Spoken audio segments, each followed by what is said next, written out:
En el espacio de perspectiva vamos a analizar la composición del precio de los productos masivos que, bueno, consumimos a diario en nuestro país. Esto tiene que ver con el pan, tiene que ver con la carne y tiene que ver con la leche también. Es un trabajo realmente muy interesante de composición de precios.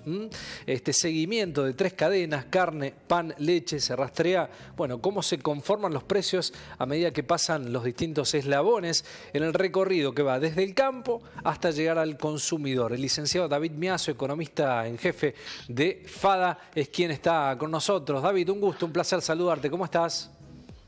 ¿Qué tal? Buenas tardes, un gusto estar conversando contigo. Bueno, gracias por la comunicación. Siempre muy interesante repasar estos datos, David, que tienen que ver con productos de consumo masivo, ¿no?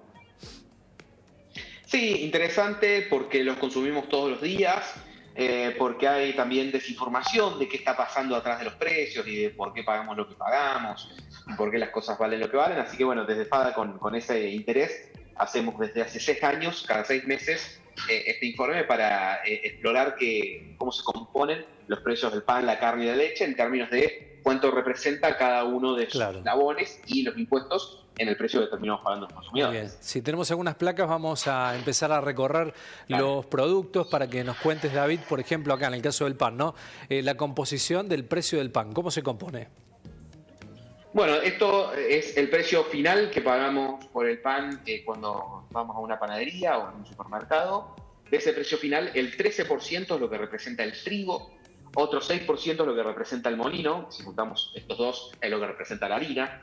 La panadería representa el 56%, dentro de lo cual vale la pena aclarar que no es que cada uno gana esta parte, sino que es el valor que agrega cada eslabón, donde hacia adentro cada uno sumó, etc., ¿no? La panadería representa el 56% y los impuestos, en el caso del pan, representan el 25% de impuestos. Es decir, si llevamos 1 kilo de pan, en realidad estamos llevando 250 gramos de impuestos metidos en ese kilo. Bien, el contexto de lo que significa el mercado internacional, la sequía, el clima, bueno, tiene que ver con un componente también de este producto, David, ¿no? Bueno, justamente en este informe hicimos un poco de foco en el pan, casualmente porque la sequía está generando un impacto significativo en la producción de trigo. Se estima que este verano se van a cosechar 11 millones de toneladas de trigo versus 23 millones de toneladas de trigo se cosecharon el verano pasado, menos de la mitad de la producción, lo cual durante el año que viene puede generar algunas tensiones en el precio del trigo, pero viendo la incidencia real que tiene el trigo en el precio del pan, el impacto que finalmente debería tener en el precio del pan es limitado. Estamos hablando del producto que mayor participación tiene el trigo en el precio final. Si vamos a hablar de facturas, o ahora que seguramente va a estar la discusión del precio del pan dulce, la participación del trigo en esos productos que tienen mucho mayor valor cae drásticamente. Entonces, la idea era también mostrar que si llega a haber aumentos de los precios del trigo, como probablemente haya a causa de la sequía, la transferencia al precio final del pan debería ser limitada y hablar en los otros productos que usan. Bien. Vamos con otra placa de otro producto que también de los que se consumen, la carne, nada más y nada menos. Bueno, ¿cómo es la composición, David? Allí está muy bien explicado. Bueno, si lo miramos de la perspectiva que decíamos recién de los eslabones, la etapa de cría, que es básicamente la producción del ternero, representa el 28% del precio final de la carne. La etapa del feedlot, que es el engorde, llevar ese ternero a un novilcito liviano para faena, representa el 25%. El frigorífico, que hace el servicio de faena, representa el 6%. La carnicería representa el 14%. Y los impuestos acumulados a lo largo de toda esta cadena representan el 27% del precio final. En otras palabras, si compramos 1.000 pesos de carne, o cada 1.000 pesos de carne que compramos, estamos pagando 270 pesos de impuestos. Y eso considerando que, por ejemplo, el caso de la carne, el caso del pan que vimos recién, tienen un IVA del 10,5%, no del 21%. Bien, estaba leyendo un dato allí del informe que 1 de cada 4 pesos que lo habías mencionado del valor del pan, carne y leche son impuestos, de los cuales 3 de cada 4 corresponden a tributos nacionales. Exactamente, la parte más importante son impuestos de origen nacional, IVA, impuestos a las ganancias, impuestos a los créditos y débitos bancarios. Después, en segundo orden, los provinciales, principalmente el impuesto a los ingresos brutos, que hay que aclarar que igual que el impuesto a los créditos y débitos bancarios, se va acumulando entre cada uno de todos estos eslabones que veíamos, porque cada uno de ellos paga, entonces se termina sumando y genera un impacto más o menos significativo. Y después lo que son las tasas municipales de comercio e industria, en algunos municipios tienen nombres distintos, pero básicamente esa tasa municipal que también se calcula sobre el ingreso bruto de las empresas, igual que los ingresos brutos. Perfecto. Bueno, vamos al último, a la leche, también para la Comisión de un producto tan noble y tan necesario en la mesa de los argentinos. Bueno, en el caso de la leche, acá medimos la leche entera en sachet. En los 3 productos tomamos los precios promedio que mide el INDEC cuando informa la inflación, por lo tanto es representativo a nivel país. En este caso la leche, el tambo, el productor tambero, representa el 32% del precio final, tiene un tercio lo representa la producción en sí misma de la leche, otro 31% lo representa la industria láctea, un 11% lo representa el comercio, el supermercado, y un 26% los impuestos, que están bastante en línea con los otros 2 productos que vimos recién. Bien. ¿Cuánta desinformación hay, David, en el mercado? Ustedes que trabajan intensamente con este desglose realmente tan interesante. ¿Cuánta desinformación hay instalada en el medio de estos temas? Bueno, en épocas inflacionarias es muy común estar buscando culpables, culpa de quién sube la carne o la leche, o culpa de quién es caro. Entonces, en torno a eso se arman muchos debates y se intercambia mucha información.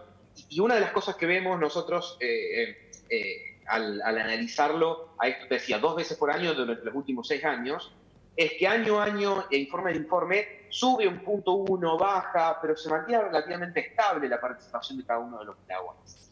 Mientras que, si culpa de alguno de los eslabones los precios estuvieran subiendo porque cada vez está ganando más, la participación de ese eslabón debería crecer.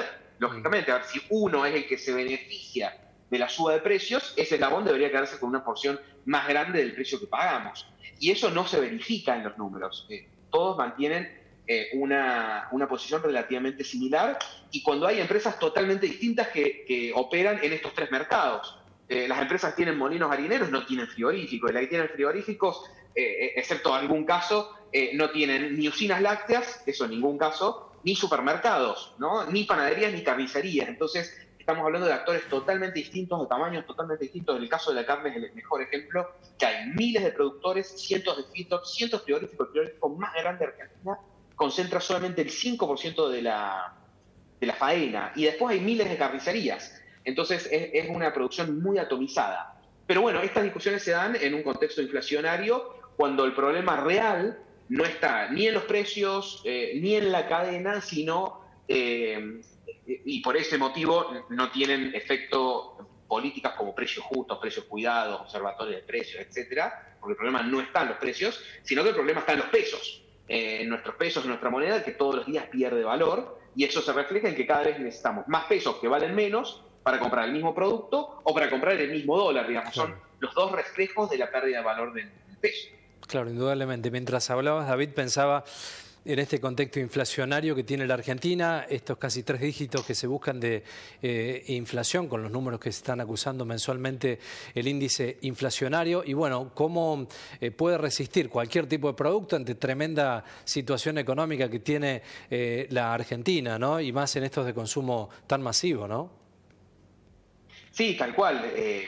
Todos terminan subiendo sin importar la cadena a la que pertenezca, porque tenemos un problema macroeconómico. Y después, bueno, tanto las empresas como los consumidores empiezan a buscar formas de defenderse ante la situación que vivimos. Los consumidores, que perdemos poder adquisitivo, los salarios en promedio entre diciembre de 2017 y septiembre de este año, que es el último mes desde que tenemos datos, ha caído 22% el poder adquisitivo de los salarios en promedio.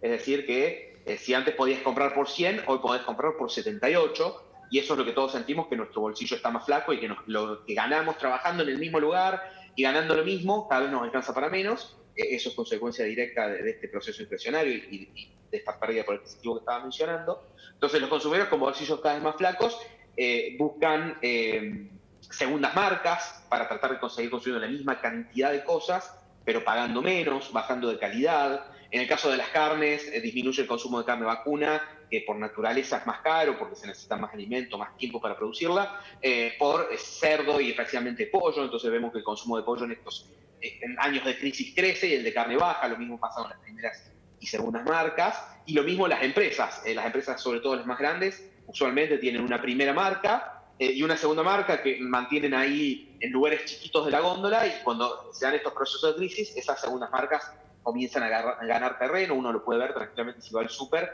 ve como en las góndolas las segundas marcas o marcas un poco menos conocidas empiezan a ganar volumen en las góndolas, justamente porque los consumidores estamos buscando precios, estamos buscando de la manera que se pueda gastar un poco menos, porque cada vez nos alcanza para menos. Claro.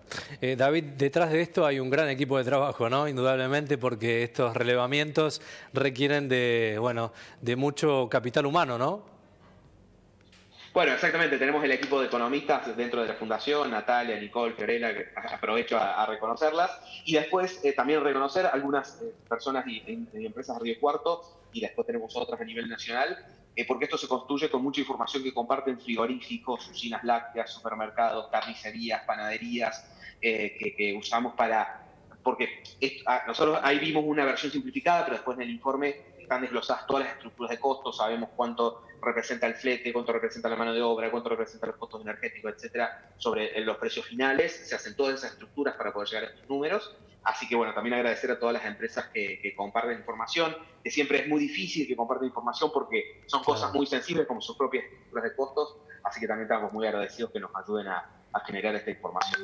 David Miazo, economista jefe de Fundación FADA, gracias como siempre por el tiempo y por la predisposición, ¿eh? Ha sido muy amable. Un gusto conversar con ustedes. Gracias, David.